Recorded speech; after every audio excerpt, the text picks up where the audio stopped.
How to use time budgeting to focus more on the things you actually want to concentrate on. I had this example. It's a very specific example, and it's this.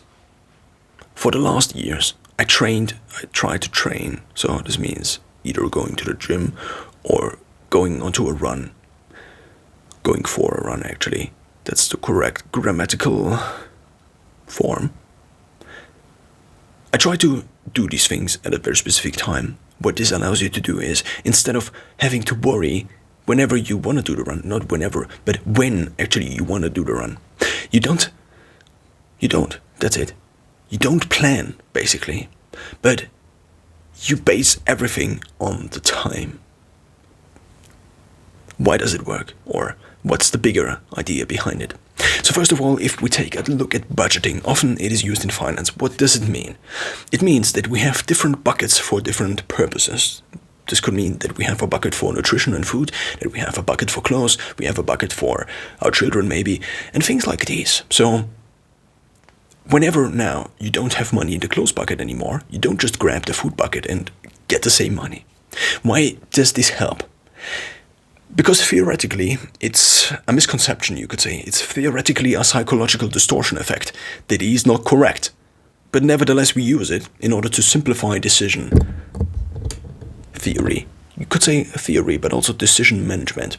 Choice architecture, you could say. It's choice architecture. And you are architecting your choices, or the amount or opportunity, not the amount or opportunity, but the possibility of the choices you actually can make in the future. You edit them in the past in order to not have to think about them in the future. This can be constraining something. This can also be opening something up. But by thinking about it in the past already, before, you prepare already something for your future self. You are setting a default. And this default is this. Whenever the clothes bucket, for example, is empty, you just don't have money for clothes anymore. And you just then don't buy clothes. But you wait until either the clothes bucket is full again, or, well, you just wait, I guess. Now, when it comes to time, time is essentially very similar. We have all this time, and all the time units are the same, kind of. We have seconds, we have minutes, we have hours. And time, of course, is not really. Time itself doesn't care about our system of hours, minutes, days, months, weeks. But time itself, it's just there. And apart from time being relative and things like these, we just now assume time is constant, and also it doesn't really make sense to talk about things like these when it comes to topics like these. When we now assume time is just there, and it comes and it goes, then we have to divide the time into time buckets. And one of these time buckets humans have used is the day. Of course, there are also other time buckets. You could also say units. But it's not the same concept as units, because a unit is just something smaller, basically. It's just a certain portion of something bigger. So a unit could be the kilogram. It could also be an hour. Hours, minutes, seconds are units of time. And if we now think about the time and how we perceive time, then the main focus is the day, I would say. Because the day is the single unit that repeats and that actually has some logic behind why it repeats in this way. A week, for example, doesn't really have a logic behind it. Of course, there are some made-up logics, or principles or systems made up by people in the past that lived in the past, and now we still have weeks, years. But a year, for example, is again based on something that is actually happening, on the seasons and the change of seasons and temperature, and also, temperature, and that's basically what happens within a year. The Earth rotates around the Sun, and because it's kind of in an incline, things happen that actually mean that sometimes things are warmer and sometimes it's colder outside. And also there's more sun and less sun. So this means the year actually has kind of a physical reason behind it, with the physical reason being the rotation around the Earth. But let's now, and the day is the same. The day is basically whenever the Earth rotates once around its own axis. This means in a day we sleep. So kind of more about the day now here. The day is the day, and the day makes sense as the unit we actually take a look at when it comes to editing our choices in the future. It makes sense to kind of focus on the day, because the day is the thing we can repeat day after day.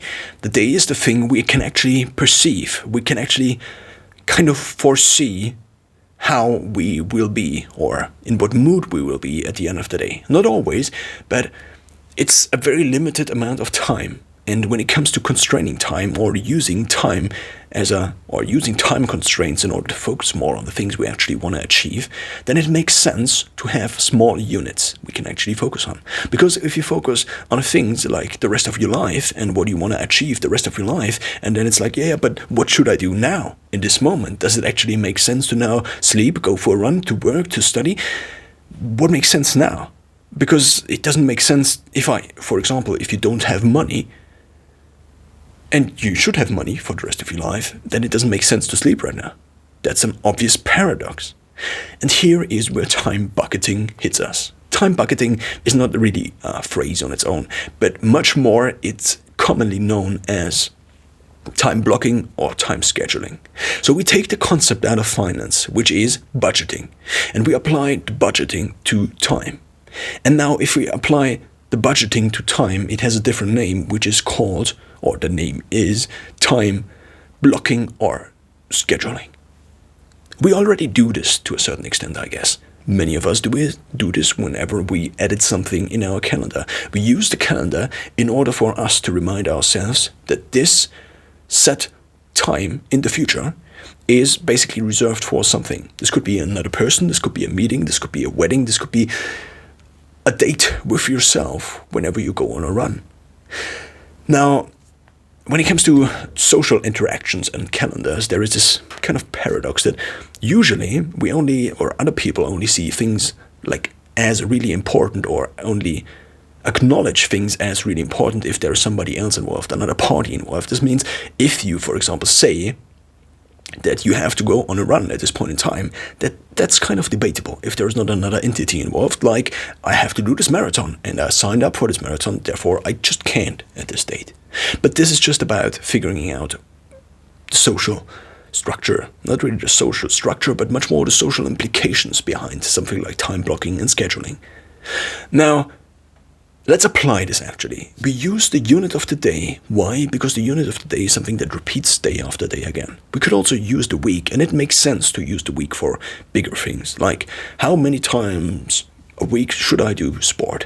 How many times a week should I do something else, like go to work? Maybe 5 days, or 5 days, maybe 6 days, it depends. But if we now focus on the day, then we can focus on the things that are actually here. Because the day is, again, something that repeats day after day again. So now we use time budgeting, and we come back to the example I mentioned in the beginning. And the example I mentioned in the beginning is this: a specific time for doing sport. Of course, it doesn't always work this way. It depends on what you have to do. But for example, when it comes to sleep, most of us have accepted that there is a certain time of the day where we actually sleep. Actually, many people on this earth accepted that the night is usually the time when we sleep.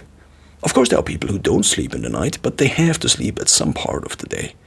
And the commonality is that we, in this case, have agreed on a bigger idea of using a certain amount of the day for doing a certain activity, being sleep. Also, most of us have agreed that we eat a certain amount of times a day. It's something already that can be, it's not something that is more easily manuable as the sleep, because you can just also not sleep.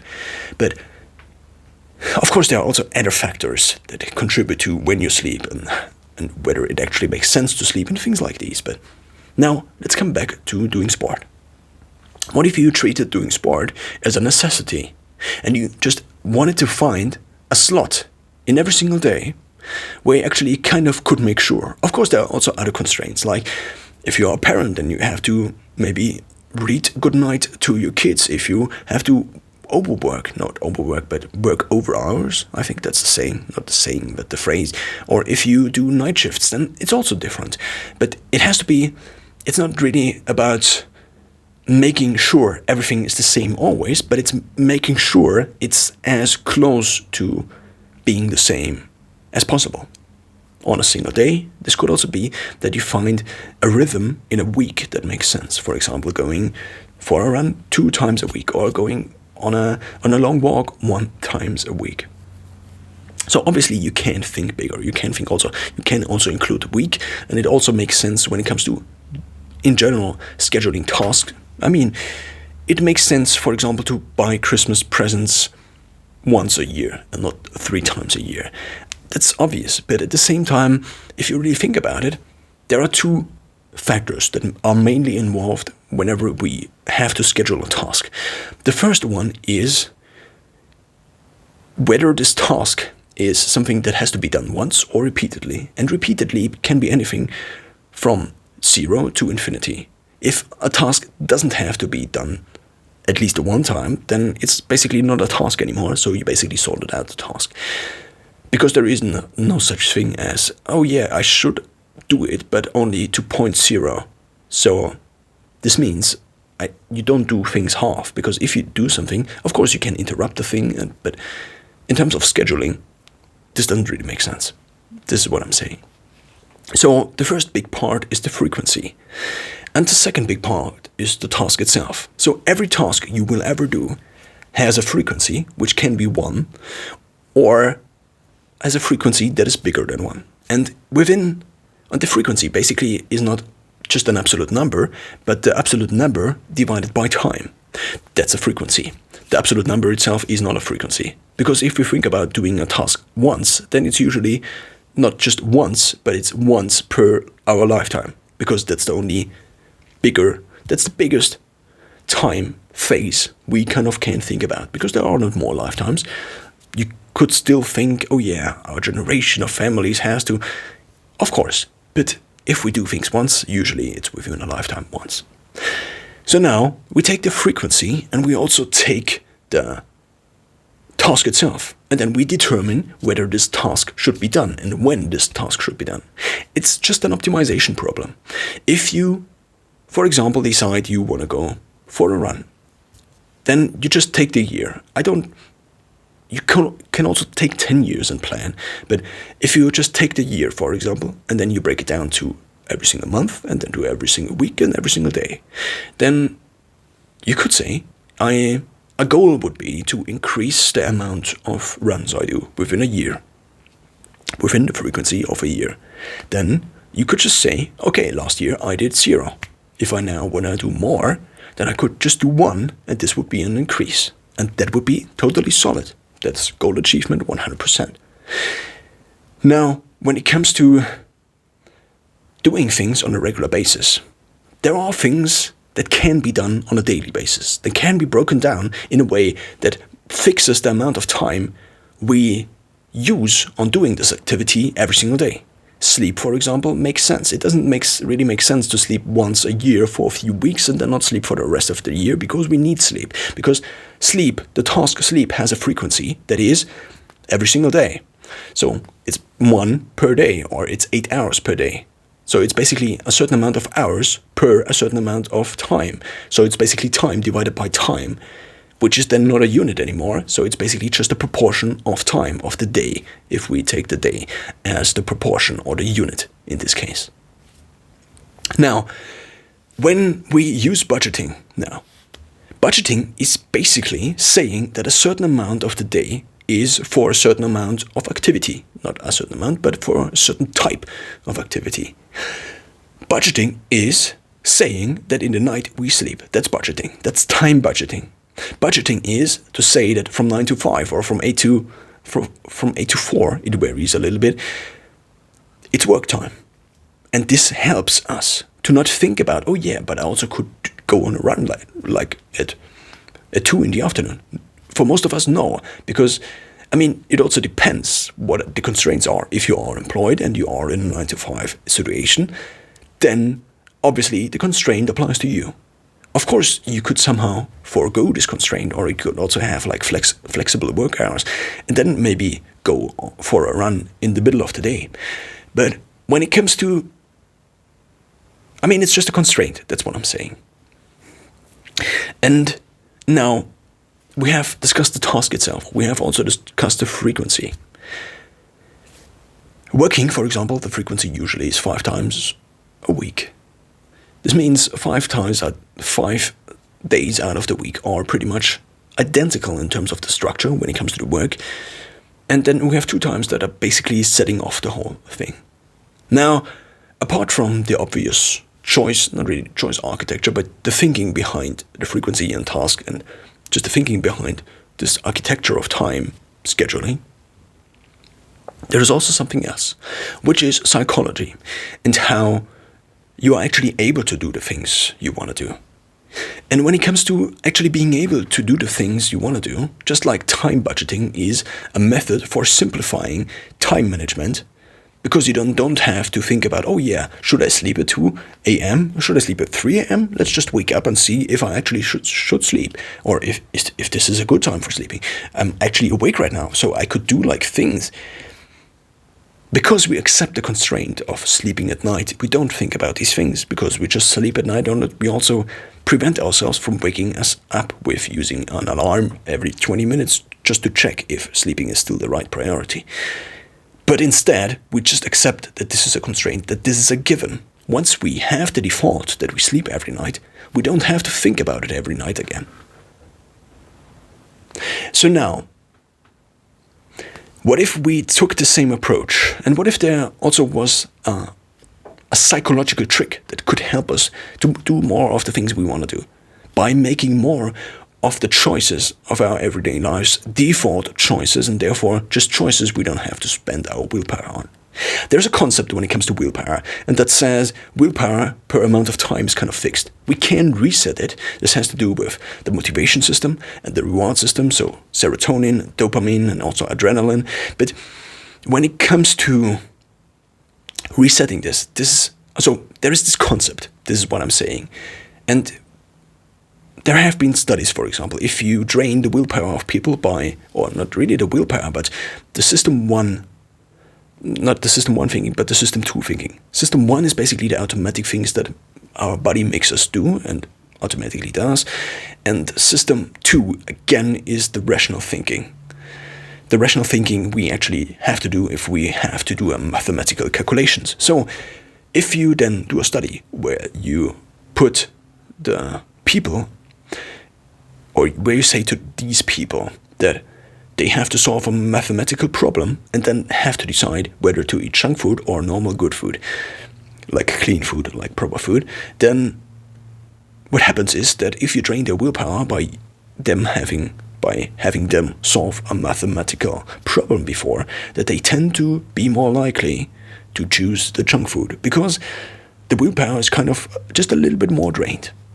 And now this same concept happens every single day, or this psychological thing happens every single day, that if you drain your willpower, you will have less throughout the rest of the day, usually. This is one point I want to make right now. The other point I want to make right now, for you to then understand the following steps, is this.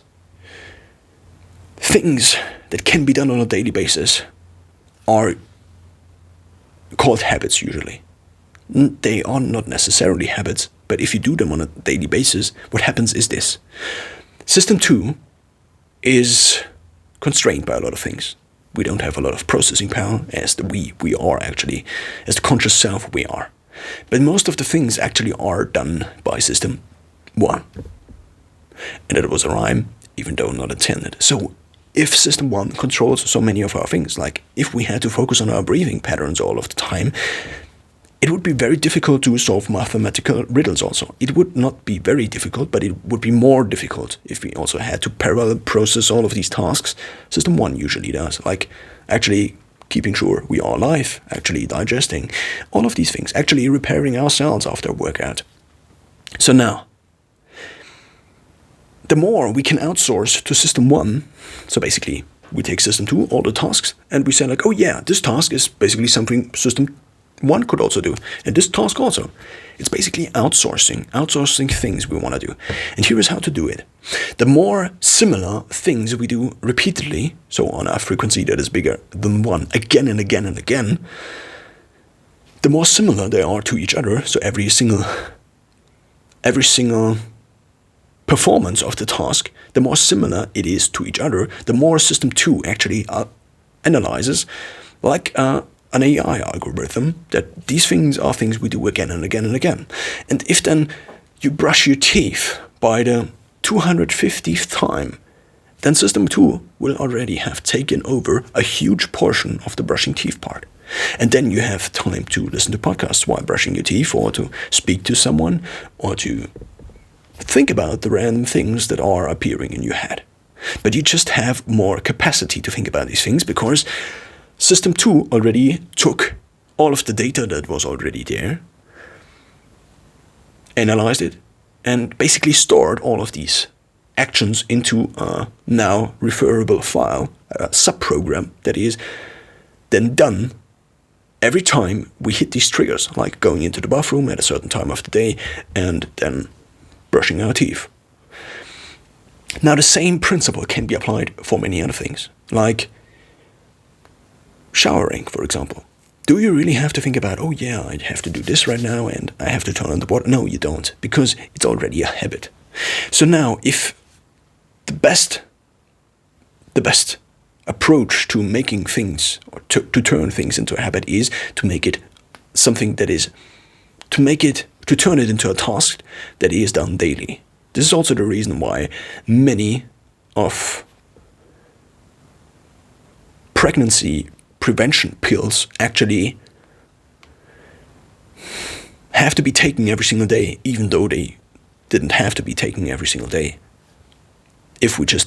So there are basically placebos in there that are just there to establish the habit of taking the pills every single day.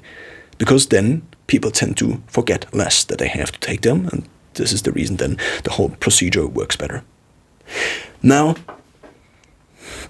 the idea now is to use time budgeting for once, and to use habit establishment, or whatever you want to call it, to automate as many things as possible in our life.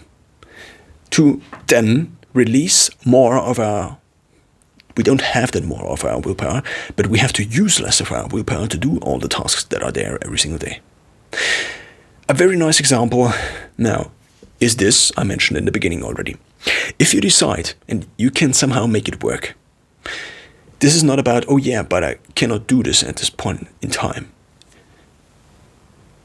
It's just an optimization problem. If you want to do things 3 times a week, like going for a run, then you have to find a time. And if you don't find a time, then the optimization could be that, oh yeah, I just do it 2 times a week, and then it also works.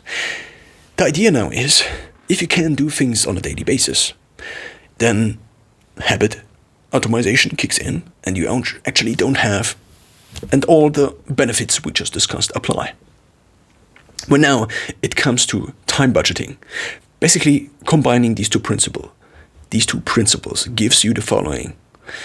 If you now link, so time budgeting, what does it do, or what is it? It's basically setting aside a certain part of the day or of the week for doing something.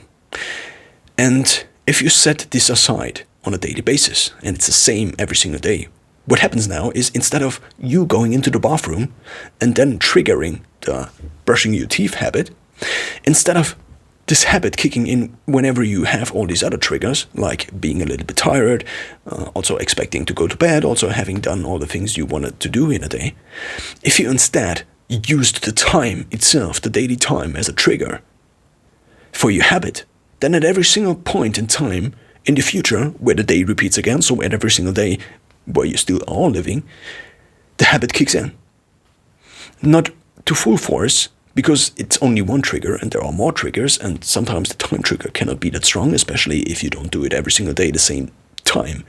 But now, if you are able to optimize habit, the making of a habit, I just cannot find a proper word for it.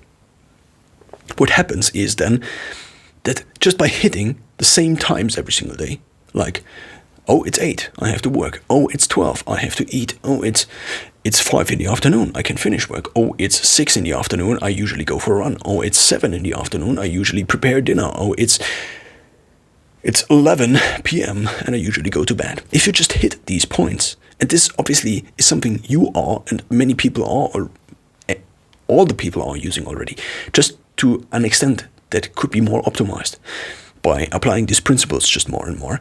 If you then hit a certain part of the day, at any single day in the future, your habit kicks in. And this means for the rest of your life, you will have to think less about the things you actually could automate. Of course, sometimes you don't want to automate things, but if you decide to not automate things, the alternative is that you just have to decide these things again and again and again and again. There was a time in my life, now coming back to the example I mentioned in the beginning, where I had this habit of running every second day. So every second day I knew I had to run. What made it kind of hard is that we still have the concept of a week, and within a week, because a week doesn't have an even amount of days, and also a month doesn't have the same days, so it's basically what is happening. It's not basically what is happening, but it just keeps rearranging the days on which you have to do certain things. And because many of the other things are based on the week, like going to school for 5 days a day, then it just changes the days you do the thing you want to do every single day. So this means you shouldn't use an even number. The problem is that you cannot really use a system apart from using the week as a system. Because otherwise, the week will always be there and your system will always be there. And if these two don't line up, then they just won't line up ever. So what I switched to, instead of going to a run every second day, I just said, okay, I just use the principle of the week. And if I now hit a certain day, I know I have to go for a run. So this means now what I have established is that I basically train 3 times a day, 3 times a week. And on the other days, I just use the same time in order to do any sport I like. So it's basically the compromise I found for myself. I don't have to go for a run. I can also do something else, like going to basketball or going to bike somewhere or going... It doesn't really matter. I just use the sport example because it's something that's applicable to many people. Because everybody has like... Of course, there are people who don't do sport. But you could also use eating, sleeping, and working as other examples everybody has to do. I just happened to pick this because it was in my mind before. So now what happens is this. If I now hit a certain time of the day, I just know that now the thing I should do is do sport. And this means I don't have to spend the rest of the day thinking about, oh yeah, but I should do sport in the morning, or actually it's not as good in the morning and I also don't feel like, and also still have like a little bit of muscle ache, and I also don't feel like going on a run, and I just could do it in the evening. All this, you just have to think about these things. And if it's clear that you just do the same things every single day at a certain point in time, which obviously, again, underlies the constraints of your everyday life, what happens then is that you just don't have to think about these things. I am now making this video, and I don't have to think about, oh yeah, but I should do sport now, or I actually should do this other work now, or I should do studying now, or I should do something regarding my finances now, or I should do meeting friends now. It just clears all these things, all these tasks that are basically lining up in your mind. And tasks lining up in our mind, in our basically ever extending task list, is just not something that's very useful, because it just doesn't allow you to focus on the things you actually want to do right now. And doing the things right now as good as you possibly can is the only thing you will ever be able to do for the rest of your life. So therefore, just getting out all of the other things and just using defaults whenever defaults are something that makes sense, and using daily habits whenever they make sense, and using time budgeting. So a certain part of the day, whenever it makes sense, just makes sense. Just is an optimization process. And the closer you get to an optimal solution, the better it is, and the less you have to focus on the things you actually don't have to focus on, because System 2 could take them over, and the more you have capacity in System 1 to actually do the things you want to do with System 1.